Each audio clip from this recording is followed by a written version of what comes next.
서울의 소득 대비 주택 가격 비율은 26배에 달하며 이는 뉴욕의 13배보다 2배 높은 수치입니다.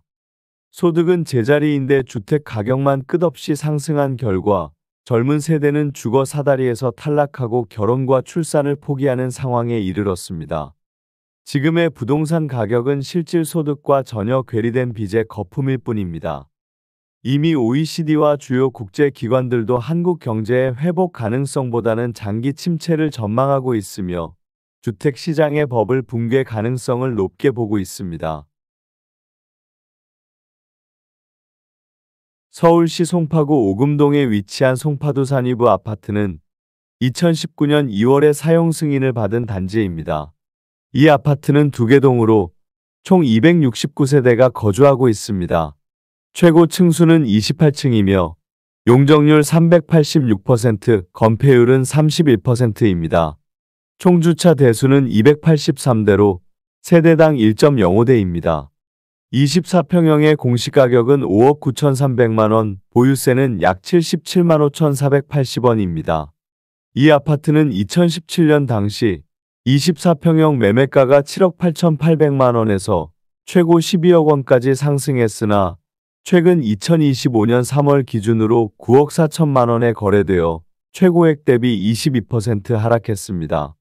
주변 편의시설로는 하나로마트 송파점 670m, 롯데마트 송파점 2.3km, 스타필드 위례점 2.3km가 위치하고 있습니다. 종합병원으로는 경찰병원이 약 1.6km 거리에 있으며 반경 1km 이내에 병원 155개, 약국 48개, 편의점 22개, 마트 5개, 학원 51개가 분포되어 있습니다. 교육시설로는 서울거여 초등학교 686m, 오륜중학교 1.8km, 오금고등학교 1.1km가 있습니다. 어린이집으로는 국공립 오금물빛 어린이집 16m와 국공립 마루별 어린이집 219m가 가까운 거리에 위치해 있습니다.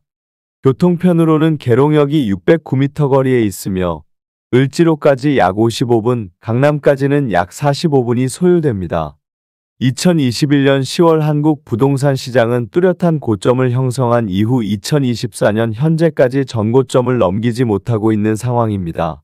전문가들은 과거 1991년 노태우 정부 시기와 IMF 직전 시점, 2007년 글로벌 금융위기 직전 상황 등에서 반복적으로 등장했던 쌍봉 형태의 고점 패턴이 이번에도 재현되고 있다고 분석합니다.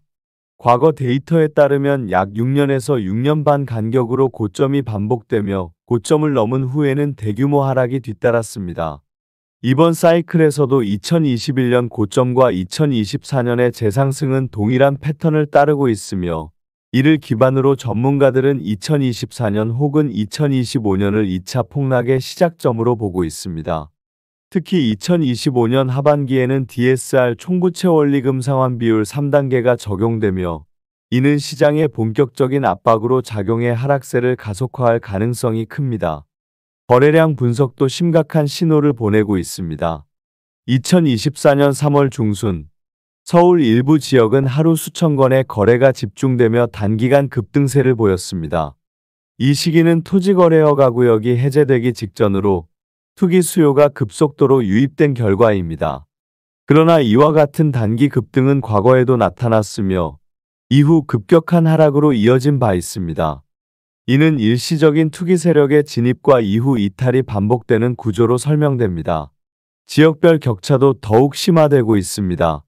강남 3구는 전고점을 넘어 10에서 15% 이상 상승한 반면 노도강, 노원, 도봉, 강북 지역은 여전히 고점 대비 하락 상태를 유지하고 있습니다. 전국적으로는 서울 일부 고가 아파트를 제외한 대부분 지역이 반등에 실패하고 있으며 특히 광역시와 지방은 4개월 이상 연속 하락 중입니다. 부산과 대전은 미분양 증가와 함께 가격이 급락하고 있으며 경기 인천 지역 또한 상황은 비슷합니다. 이와 같은 상황은 초양극화로 정의됩니다. 과거에는 전체 시장이 상승 또는 하락하는 대세 상승 또는 대세 하락 국면이었으나 지금은 일부 지역만 상승하고 나머지는 하락하는 형태로 벌어지고 있습니다. 이는 구조적으로 지속될 수 없는 불균형을 의미하며 결국 전체 시장의 동반 하락을 예고하고 있습니다. 정부의 규제 완화 정책 또한 부작용을 낳고 있습니다. 실거주 요건이 완화되고 투기적 갭투자 유입이 급증하면서 투기 세력이 집값을 끌어올린 후 빠져나가고 남은 실수요자나 갭투기 참여자들이 고점에 물리는 구조가 반복되고 있습니다.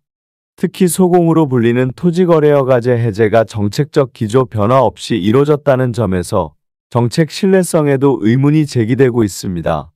전문가는 3월 18일을 잠정적 고점으로 지목하며 이후 하락 전환 신호가 본격화될 것이라 경고하고 있습니다. 이날을 전후로 거래량이 줄고 일부 지역은 실제 거래가 하락하는 등 시장 심리가 급변했습니다. 과거 일본 도쿄의 부동산 붕괴 사례를 언급하며 한국 또한 장기 침체 국면에 진입할 가능성을 제기하고 있습니다. 결국 현재의 부동산 가격은 극단적 초양극화와 인위적 수요 유도, 역사적으로 반복된 쌍봉 패턴, 경기 침체 우려 및 부채 압력이라는 구조적 한계로 인해 장기적 하락이 불가피한 상황입니다. 투기적 반등에 휘둘리지 않고 냉정하게 시장을 바라보아야 할 시점입니다.